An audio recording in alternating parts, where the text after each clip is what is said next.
ప్రతిపక్ష హోదా విషయంలో తనపై జగన్ హైకోర్టుకి సుప్రీంకోర్టుకి వెళ్లారన్నారు స్పీకర్.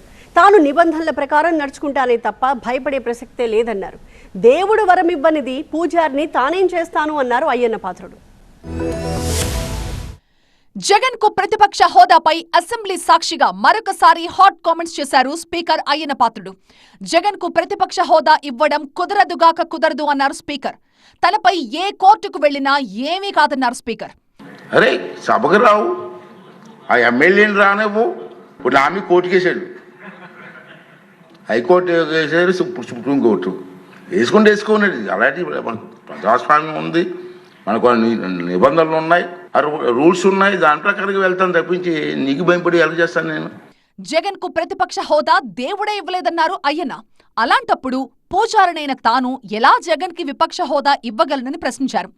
నేను మొన్న చెప్పాను, ఇది ఒక దేవాలయం అయితే దీంట్లో పూజారిరా బాబు, వరాలు ఇవ్వాల్సిన దేవుడు నీకు వరం ఇవ్వలేదు, అందుకే 11 ఇచ్చాడు. పూజారి నేనెక్కడ వరం వస్తాను మొన్న చెప్పాను నేను. ఇప్పటికైనా వైసీపీ సభ్యులు సభకొచ్చి ప్రజా సమస్యల్ని సభ దృష్టికి తీసుకురావాలని చెప్పారు స్పీకర్. ప్రజలకి ప్రభుత్వం ఎక్కడైనా పొరపాట్లు చేస్తే అసెంబ్లీలోకి వచ్చి మాట్లాడు, ప్రజా సమస్యలు అసెంబ్లీ చర్చించు, ప్రభుత్వం రిప్లై ఇస్తుంది, ప్రభుత్వం మీద ఒత్తిడి తీసిరా. మంత్రులు ఉంటారు ఇక్కడ సభలో, ముఖ్యమంత్రి గారు ఉంటారు, ఉప ముఖ్యమంత్రి గారు ఉంటారు, అందరూ సభ్యులు ఉంటారు.